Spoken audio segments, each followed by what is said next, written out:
Han har delt med fat i den lange ende ham her. Radio Holger. Ja. Hvad siger han da? Vores kære land er fandme snart forvandlet til verdens affaldsplads. Han har ret, vi burde spytte noget mere efter. Spytte mod ven? De satans mohammedaner. Ej, nu stopper du. Du mener vel ikke de flygtninge, der kommer fra tiden fra Syrien af? Flygtninge. Prøv lige at høre her. De kommer jo ikke for at yde. De kommer for at nyde. Det kan jeg da godt forstå. Vi har det da godt herhjemme. Nej, det har vi da kun. Fordi der er ikke flere af dem, end der er. Ved du hvad, nu stopper du simpelthen. De flygter sgu fra krig og ødelæggelse.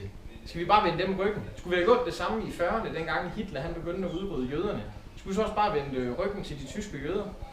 Prøv lige at høre. Der er en meget, meget fin grænse mellem flygtning og indvandring. Mm-hmm. Det kan jeg godt fortælle dig. For i 67. de her såkaldte gæstearbejdere, de kom til landet. De kaldte vi gæstearbejdere. Hvor meget gæst har de været? Det er fandme et langt ophold. Er de nogensinde taget hjemme?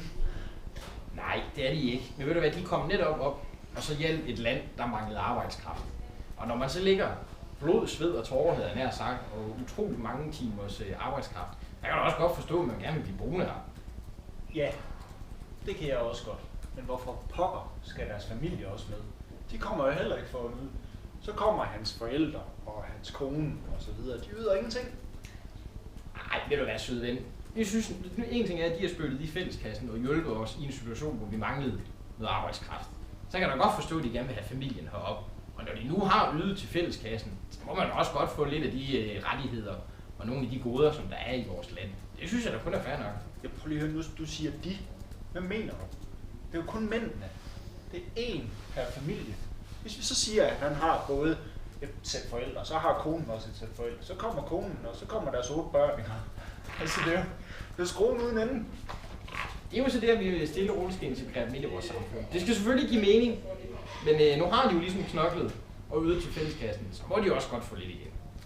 Jamen, jeg kunne godt lide det indvandringsstop, de lavede i 1970'erne. Ja, hvor man så den her stigende arbejdsløshed, og den er jo sådan set steget lige siden, så det har jo ikke hjulpet den skide alligevel. Men de lavede det her indvandringsstop, det vil sige, at de blev simpelthen stoppet på grænsen. Og hvis ikke der var grundlag for, at de kunne ud til samfundet, kom de simpelthen ikke ind. Det var en god idé. Kan du ikke godt se det? Så kan vi blive i Tyskland, der er masser af plads til dem alligevel. Ved du hvad, det synes jeg sgu også er lidt groft. Altså, selvfølgelig skal det skal give mening, og der skal selvfølgelig være plads til os. Men, direkte indvandringsstopper så i den her tid, det tror jeg ikke på. I den her tid? Nej. Prøv nu at høre her.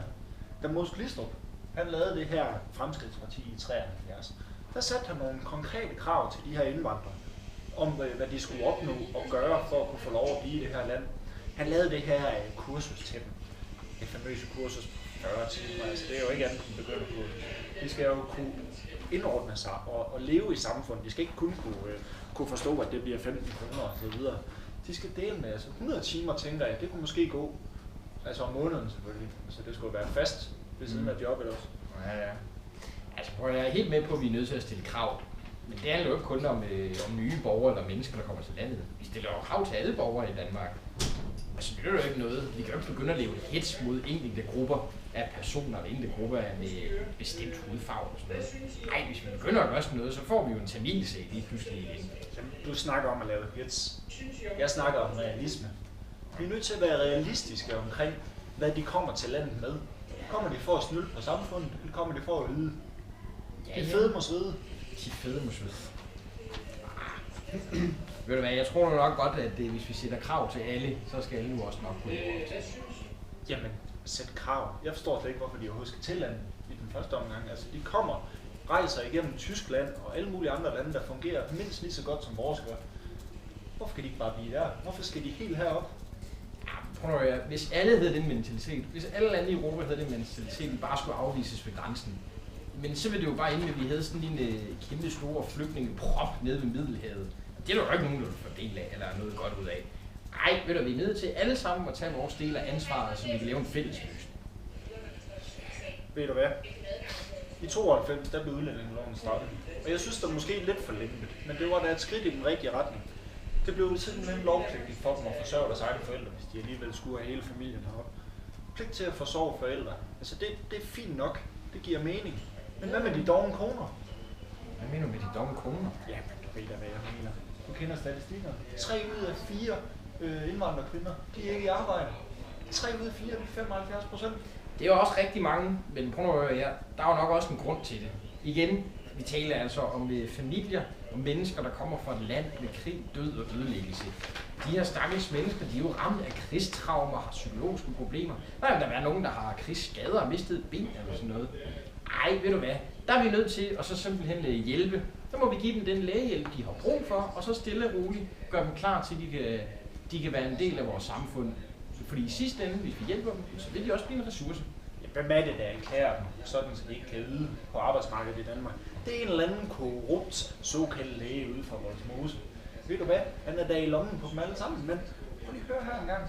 Det de gør i Odense lige nu, hvor de visiterer dem endnu en gang til at komme ud på arbejdsmarkedet. Det er en god ting. Der skal kontrol på. Ligesom grænsebommene. Der skal ske noget. Vi er simpelthen nødt til at holde øje med dem, for ellers så snylder vi bare. Ved du hvad, søde ven? Jeg tror ikke, det nytter noget med alt det kontrol. Vi er nødt til at have noget tillid, både til hinanden, men altså også til systemet. Tillid? Og nu skal du høre. Jeg har løsningen. Okay. Eller det er rettere sagt, Østrig har løsningen eller noget af det. De har lavet en mur ved den italienske grænse. Den er godt nok kun 400 meter lang. Det er måske en god begyndelse. Men det, der er smart, det er, at de tilbageholder dem i op til 5 døgn, hvor de simpelthen bare bliver gennemtæsket med alle mulige ting og sager, de skal kunne svare på, og de skal kunne stå indenfor. Ellers kan de ikke få lov at komme ind. Og der ved jeg godt, nu siger du garanteret, ligesom jeg selv gør, 120 timer, 5 døgn, det er ikke nok. De skal gennemtæskes. Jeg siger 2 uger, de skal blive dernede og svede 2 uger, før de får lov at komme ind i vores land. Prøv at, det nytter ikke noget.